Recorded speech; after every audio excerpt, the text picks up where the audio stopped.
नमस्कार, मी आकाश जाधव. युनियन बँकेने एक 500 स्पेशलिस्ट ऑफिसरच्या वॅकन्सीज काढलेल्या आहेत. बऱ्यापैकी फ्रेशरसाठीच आहेत. पण त्यामध्ये सगळ्यात महत्त्वाचं म्हणजे ज्यांनी व्हिडिओ आता स्टार्ट केलेले त्या सगळ्यांनी आपले असे मित्र ज्यांचं बी.टेक, एम.एस.सी किंवा एम.सी.ए झालेलं आहे, कम्प्युटरमध्ये, इलेक्ट्रॉनिक्समध्ये, ए.आयमध्ये, त्या इलेक्ट्रॉनिक्स अँड टेलिकम्युनिकेशनमध्ये, आय.टीमध्ये, अशा सगळ्यांना आणि सोबत ज्यांचं ग्रॅज्युएशनच्या सोबत MBA फायनान्स झालेलं आहे अशा विद्यार्थ्यांना हा व्हिडिओ जो तो पुढे पाठवायचा आहे. कारण की ही एक मोठी संधी अशा विद्यार्थ्यांसाठी आहे. तुम्ही पाहिलं असेल की पाठीमागचं जे मी मंथली सेशन घेतलं होतं त्यामध्ये सांगितलं होतं की आपल्या टिपिकल रेग्युलर वेकन्सी जे आहेत ना, क्लरिकल, PO, SO त्या तर चालू आहेतच. पण त्याशिवाय बँकांमध्ये नवीन प्रोफाईल जे आहेत ते क्रिएट होत आहेत मागच्या काही दिवसापासून बँकेच्या नीडनुसार. तर त्या अनुषंगानेच बँका ज्या आहेत त्या मोठ्या प्रमाणामध्ये क्रेडिट ऑफिसरची रिक्रुटमेंट करत आहेत. IB-PSच्या एक्झाम सोडून वेगळ्या SO-ITच्या रिक्रुटमेंट करत आहेत.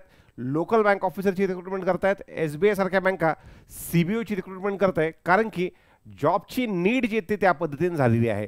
तर आता आपण या व्हिडिओच्या माध्यमातून व्हिडिओ 2 पार्टमध्ये आपण बघूयात. पहिल्या पार्टमध्ये PDF आणि PDF मध्ये महत्त्वाची माहिती आपण कव्हर करूयात आणि दुसऱ्या टप्प्यामध्ये जे आहे ते आपण साधारणतः हा जॉब काय आहे, कसा आहे, कशा पद्धतीने अप्लाय करायचं आहे, ह्या सगळ्या गोष्टी दुसऱ्या पार्टमध्ये जे ते पाहणार आहोत.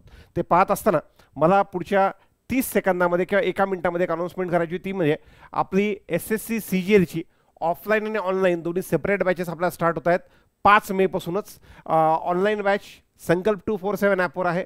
ऑफलाईन बॅच जी आहे ती छत्रपती संभाजीनगर येथे आहे. तर या पद्धतीने ह्या 2 बॅचेस आपल्या SSCच्या स्टार्ट होत आहेत. ज्या विद्यार्थ्यांना बँकिंग करायचं आहे तर बँकिंगसाठीची टीम ही कम्प्लिटली वेगळी आणि SSCसाठीची वेगळी. तर ती सुद्धा बॅच आपली 5 मे पासून चालू होती आहे.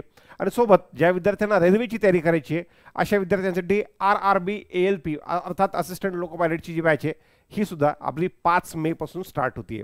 तर साधारणतः या पद्धतीनं आपल्या स्टार्ट होणाऱ्या बॅचेस आहेत. आपण दुसऱ्या साधारणतः टप्प्याकडे पहिला टप्पा आपला ही आहे नोटिफिकेशन मी तुम्हाला खाली जी डिस्क्रिप्शन आहे त्याच्यामध्ये सुद्धा उपलब्ध करून दिलेलं आहे. आणि त्यातला महत्त्वाचा पार्ट जो तो बोल्ड करून ठेवलेला आहे तो पार्ट मी तुमच्याशी डिस्कस करतो. तर हा युनियन बँकेचा जो आहे 2025-26चा स्पेशलिस्ट ऑफिसरची रिक्रुटमेंट आहे ज्यामध्ये ॲप्लिकेशन 30 एप्रिलपासून अर्थात आजपासून ते 20 मेपर्यंत आहेत. त्यापैकी 250 जागा ह्या क्रेडिटसाठी आणि 250 जागा ज्या आहेत ह्या IT साठी आहेत. क्रेडिटचं ॲक्च्युअल प्रोफाईल काय असतं ह्याच्याबद्दल मी तुम्हाला ऑलरेडी वेगवेगळ्या व्हिडिओच्या माध्यमातून सांगितलेलं आहे की बँकांमध्ये क्रेडिट प्रोफाईल किती महत्त्वाचं आहे. बँकेचा आत्मा म्हणजे क्रेडिट प्रोफाईल जे ते ह्या पद्धतीने तुम्ही समजू शकतात. तर अलाउन्सेस अँड बेनिफिट ह्या सगळ्या पोस्टचे JMGS स्केल 1ची पोस्ट आहे. तर सेम जे POला मिळतं हेच यांना मिळतं. पण टिपिकल रेग्युलर POला ज्या डेली ॲक्टिव्हिटीजमध्ये डेली बँकेच्या ऑपरेशन्समध्ये राहावं लागतं यांना डेली ऑपरेशन्स शिवाय यांचे स्पेसिफिक क्रेडिटवाल्यांना क्रेडिटचं वेगळं प्रोफाईल, IT-वाल्यांना ITचं वेगळं प्रोफाईल या पद्धती असणार आहे. IT-वाल्याची बऱ्यापैकी जी पोस्टिंग आहे ती ब्रँच लेवलला नसते. IT-वाल्याची पोस्टिंग ही शक्यतो रिजनल ऑफिस आहेत, झोनल ऑफिसेस आहेत किंवा त्यांचं IT सेंटर जे बेलापूर नवी मुंबईमध्ये असतं त्या ठिकाणी असेल. आणि जे क्रेडिट ऑफिसर आहेत ह्यांचीसुद्धा ब्रँच पोस्टिंग जे आहेत ना ह्या मोठ्या अशा ब्रँचेस जसं की स्केल 4 अँड अबोव ब्रँचेस जे आहेत ह्या तिथपासून ते RO आणि ZOला जे आहेत ते असू शकतात. पुढे आपण जर पाहिलं यामध्ये तर ॲप्लिकेशनची डेट तुम्हाला आता सांगितली मी 20 मे लास्ट डेट आहे. त्यानंतर असिस्टंट मॅनेजर क्रेडिटसाठी एलिजिबिलिटी काय तर ग्रॅज्युएट पाहिजे आणि ग्रॅज्युएटसोबत CA पाहिजे किंवा ग्रॅज्युएट पाहिजे आणि त्याच्यासोबत फुल टाईम रेग्युलर MBA पाहिजे.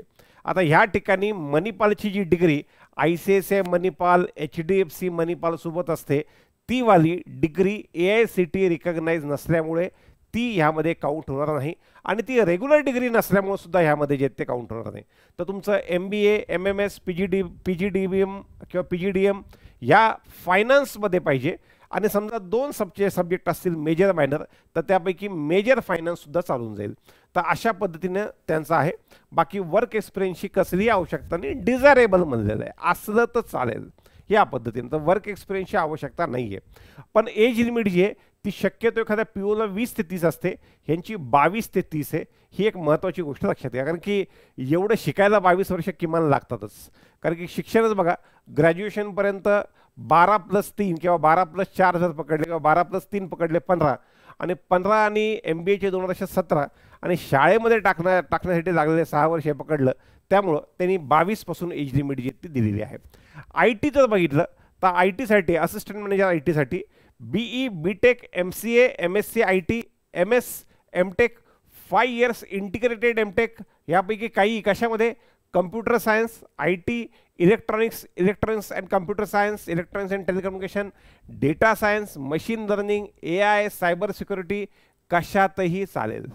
तर हा वाला पाठ त्यांना पाहिजे. पण त्यासोबत या विद्यार्थ्यांना 1 वर्षाचं पोस्ट क्वालिफिकेशन वर्क एक्सपिरियन्स कसल्याही छोट्या मोठ्या कंपनीचा काय असे ना पाहिजे. म्हणजे काय या ठिकाणी जे आहेत ना 2025 पासआउट जे आहेत ना या विद्यार्थ्यांना थोडंसं अवघड जाईल हे घेणं. पण 2024 वाले पासआउट विद्यार्थी आहेत, सॉरी 24 वाल्यांनाही अवघड जाईल. कारण की आपण सध्याला कोणत्या महिन्यामध्ये आहोत, आपण सध्याला मे महिन्यामध्ये आहोत. तर समजा तुम्ही 24ला ग्रॅज्युएशन कंप्लीट केलं असेल, तुमचा निकाल लागतो शक्यतो जून जुलै ऑगस्टच्या आसपास लागतो.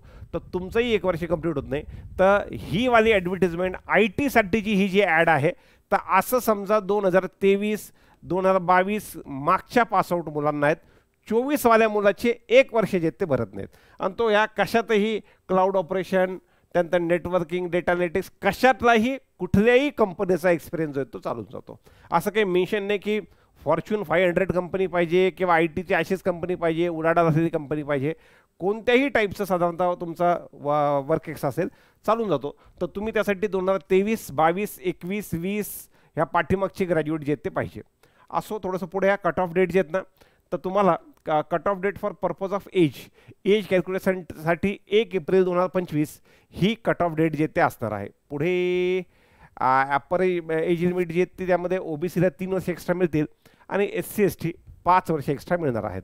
त्यानंतर ज्या विद्यार्थ्यांना स्क्राईब लागणार आहे अशांना 1 स्टेप बिलो अशा पद्धतीचा स्क्राईब जो आहे तो सोबत चालणार आहे.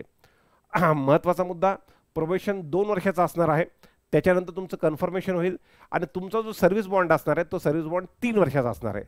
जर तुम्ही ह्या 3 वर्षाच्या जॉब सोडला तर तुम्हाला 2.5 लाख रुपये भरावे लागतील. एकदम टेन्शन घेऊ नका, हे 2.5 लाख म्हणजे तुमची 3 महिन्याचा पगार आहे नंतर लागल्याच्या नंतर. बरं, तुम्ही हा का सोडाल? काही लोक म्हणतील 2.5 लाखाचा बॉन्ड आहे म्हणून मी अप्लाय करत नाही. आता ज्यावेळेस तुम्ही इथं लागून तुम्हाला सोडायचं असेल तर ह्याच्यापेक्षा एखादी मोठी नोकरी लागली तर सोडाल ना. तर हीच नोकरी याचा 3 महिन्याचा पगार होतो 2.5 लाखाच्या आसपास. तर ह्याच्यापेक्षा मोठी नोकरी लागली तर तो अजून कमी वेळेमध्ये जर तो तुम्हाला मायनस करता येईल. त्यामुळं तुम्ही सर्व्हिस बॉन्डचं जे ते टेन्शन घेऊ नका. पुढे सिलेक्शन प्रोसेसमध्ये त्यांनी दिलेलं आहे की आम्ही online exam, group discussion if conducted आणि इंटरव्ह्यू अशा पद्धतीने ठेवू. त्यांचं तर म्हणणं आहे की ॲप्लिकेशन जर कमी आले तर आम्ही डायरेक्ट GDPI किंवा इंटरव्ह्यू घेऊन टाकू.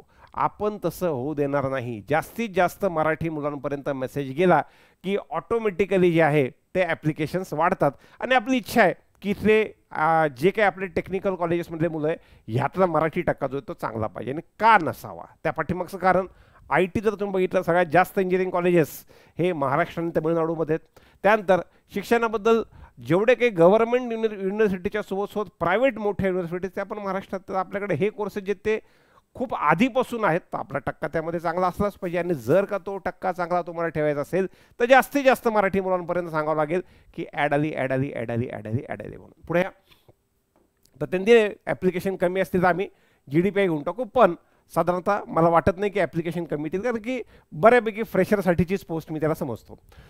तुमचं रिटर्न एक्झाम जी आहे ती 25 मार्काला क्वांट रिजनिंग इंग्लिश आहे आणि 150 मार्काला म्हणजे 75 क्वेश्चन 150 मार्क. 1/3 वेटेज हे ॲप्टिट्यूडला आहे आणि 2/3 वेटेज जे ते टेक्निकलला आहे. अशा पद्धतीने 250 मार्काचा पेपर जो आहे तो असणार आहे. ह्या पेपरची डिफिकल्टी लेवल जी आहे ती प्रीची ही जी डिफिकल्टी लेवल आहे ही बऱ्यापैकी IBPS PO प्री किंवा SBI PO प्रीच्या लेवलनं तुम्ही पकडून चालू शकता. या पद्धतीनं तुम्हाला प्रीची डिफिकल्टी लेवल असणार आहे या पेपरसाठी. पेनल्टी निगेटिव्ह मार्किंग 1/4 आणि सेक्शनल कट ऑफ असणार आहे. त्यांनी फायनल सिलेक्शनसाठी दिलेलं आहे की जर फक्त ऑनलाईन एक्झाम आणि इंटरव्ह्यू झालं तर ते वेटेज कसं असेल ते दिलं आहे. ऑनलाईन एक्झाम नाही झाली तर फक्त PI झालं तर कसं असेल, आणि ऑनलाईन एक्झाम आणि नाही झालं तर GDPI असेल तर कसं असेल त्या हिशोबाने सांगितलेलं आहे. पण पकडून झाला की तुमची एक्झाम जितकी होणार आहे तेवढे सफिशियंट नंबर ऑफ ॲप्लिकेशन IBPSकडे पोहोचले पाहिजेत. आणि तुम्हाला सांगतो, जर का तुमची इच्छा असेल नाही मी कुणाला सांगणार नाही, मी आलेली ॲडव्हर्टिजमेंट लपून ठेवेल, तर तुम्ही अप्लाय कराल आणि तुमच्या सोबत सध्याला IT मध्ये वेगवेगळ्या कंपनीमध्ये, इन्फोसिसमध्ये, TCSमध्ये, वेगवेगळ्या कंपन्यांमध्ये लागलेले मुलं पण अप्लाय करणार असतात, कारण की त्यांनाही काही ना काही थोडा जॉबबद्दल निगेटिव्हिटी असते, मी जिथं काम करतो त्याबद्दल निगेटिव्हिटी असते. तर असे मुलं जे अप्लाय करतील ते तुम्हाला इंटरव्ह्यूत पुढे निघून चालतील, तुमच्यासारख्या फ्रेशरला कोण विचारणार. जर असं तुमच्यासोबत होणे असं वाटत असेल आणि रिटर्न एक्झामचं वेटेजमध्ये ॲड हो असं वाटत असेल, तर जास्तीत जास्त मुलांकडून तुम्हाला अप्लाय करून घ्यावं लागेल. म्हणून 2023, 22, 21, 20 या सगळ्या पोरांना सांगा ना, यांना सुद्धा अप्लाय करावा. तुमच्यापैकी असाही मुलगा असू शकतो की जो व्हिडिओ पाहतोय पण ज्याचा ह्या बँक एक्झामशी तितका संबंध नाही आहे. ॲप्टिट्यूडचा जो पार्ट आहे तो ॲप्टिट्यूडचा बऱ्यापैकी, त्यातला 75 मार्काचा क्वांट रिजनिंग इंग्लिशचा पार्ट हा कोणताही एखादा आपल्या संकल्प 247वर एखादा ॲप्टिट्यूडचा कोर्स केला आणि खाली टेक्निकलची तुमची तयारी आहे तशी कंटिन्यू ठेवली, त्यानंतरही ही परीक्षा निघू शकते. SBI SOIT मध्ये 784च्या आसपास जागा होत्या मागच्या वर्षी, शेवटी आलेले, त्यात मुलं पास झालेले आहेत. तर IT मध्ये टोटल नंबर ऑफ वेकन्सीज ह्या वर्षी जास्त आहेत. मग ते IBPS SOIT असो किंवा SBI असो, आता त्याच्यानंतर हे आलेलं ॲडव्हर्टिजमेंट असो. म्हणून सध्याला पुढचे काही दिवस IT च्या वेकन्सी जास्त असतील आणि अशा विद्यार्थ्यांची चांदी आहे. पुढे बघा, नेगेटिव्ह मार्किंगबद्दल सांगितलेलं आहे. एक्झामचे जे सेंटर आहेत ते महाराष्ट्रामध्ये मुंबई आहे, नागपूर आहे, नाशिक आहे, पुणे आहे आणि कोल्हापूर आहे. थोडंसं मराठवाड्याला पण एखादं सेंटर द्यायला पाहिजे असं मला वाटतंय, पण सेंटर कमी असतील त्याचे पण फायदेच आहेत. समजा जास्त ॲप्लिकंट जे ते मराठवाड्यातून असते आणि समजा त्यांना संभाजीनगर सेंटर दिलं असतं, तर अशा जास्त मुलांनी अप्लाय केलं असतं. मग दूरचं सेंटर दिले की ॲप्लिकेशन कमी होतात. ह्या ठिकाणी चांगलं आहे. म्हणून एखादा नंबर ऑफ सेंटर कमी असतील तर त्याला नेहमीच घेताना नेगेटिव्ह घेण्यापेक्षा पॉझिटिव्ह पण घेत चला, सो दॅट तिथपर्यंत पोहोचणारे मुलं कमी असतील. म्हणून तुम्हाला तसा विचार करायचा नाही आहे. तुम्हाला जेही जवळ पडतंय, पुणे जवळ पडतंय, नाशिक जवळ पडतंय, कोल्हापूर जवळ पडतंय, मुंबई जवळ पडतंय, नागपूर जवळ पडतंय, जेही जवळ पडतंय तिथपर्यंत जाऊन तुम्हाला तुमची जी परीक्षा आहे ती तुमची परीक्षा द्यायची आहे. बाकी त्यांनी करिअर पाथ दिलेला आहे बँकेमध्ये, एकदम टकाटक करिअर पाथ आहे म्हणून त्यांनी सांगितलं. त्यामध्ये ॲप्लिकेशनची प्रोसेस एखाद्या IBPSची ॲप्लिकेशन जशी असते तशीच आहे. ॲप्लिकेशनची फीस 1180 आहे आणि SC ST PWDसाठी ही जी येते ही 177 फीस असणार आहे. ॲप्लिकेशन ची लिंकसुद्धा मी खाली डिस्क्रिप्शनमध्ये देऊन टाकतो, तुम्ही बघून घ्या ती. आणि खाली त्याच्यानंतर जर तुम्ही पाहिलं तर बऱ्यापैकी हे वेगवेगळे सर्टिफिकेटचे format, EWS, OBC, SC ST, ॲप्लिकेशनची प्रोसेस, ह्या सगळे एक सर्व्हिसमनचा काही असेल तर तो, हे सगळे सर्टिफिकेशनचे फॉर्मॅट जे आहेत ते शेवटी दिलेले आहेत. असो, आपण आता दुसऱ्या टप्प्यावर येऊयात. हा दुसरा टप्पा. आता क्रेडिट किंवा IT प्रोफाईल जे आहेत ना, हे कोणत्याही रेग्युलर PO पेक्षा हे चांगलंच आहे. त्या पाठीमागचं कारण रेग्युलर POचा वर्कलोड जो तो ब्रांच लेवलला ऑपरेशनचा जास्त असतो, ह्यांना यांचं स्पेशलिस्ट काम असतं. बरं सर, मला स्पेशलिस्ट कामाच्या नंतर समजा मी IT मध्ये केलेलं आहे आणि मला समजा मुंबईला पोस्टिंग मिळाली किंवा नवी मुंबईला पोस्टिंग मिळाली, पुण्याला पोस्टिंग मिळाली, पण उद्या चालून मी जालना जिल्ह्याच्या जाफराबादमधला आहे, मला तिथं पोस्टिंग पाहिजे, तर तुम्ही तुमच्या ITच्या प्रोफाईलमधून किंवा क्रेडिटच्या प्रोफाईलमधून मिनिमम 3 वर्षे, काही बँकांचं 5 वर्ष असतं, तेवढं कंप्लीट केलं की तुम्ही जनरल प्रोफाईलमध्ये शिफ्ट होऊ शकता आणि तुम्हाला वाटलं तर तुम्ही गल्लीपासून ते दिल्लीपर्यंत जॉब करू शकता. हे एक ॲडेड प्रोफाईल आहे.